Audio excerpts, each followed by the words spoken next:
çox çətin olacaq. Yəni İran xalqı Məhəmməd Rza Şah Pəhləvinin zamanında çox böyük bəlalarla baş-başa olduğuna görə inanmıram ki, onlar Rza Pəhləvinin yenidən İran rəhbərliyinə gəlməsinə razılaşsınlar. Çünki siz İran daxilində çox millətlər yaşayırlar.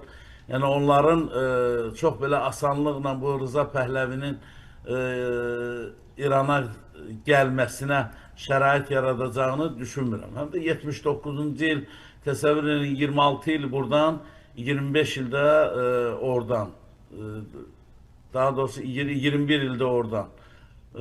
Bu bilirsiniz, yarım əsrə bərabər bir vaxtdır və bu adam hələ də düşünür ki, çox rahat şəkildə hakimiyyəti həm hakimiyyətə gətiriləcək, həm də hakimiyyəti rahat şəkildə idarə eləyəcək.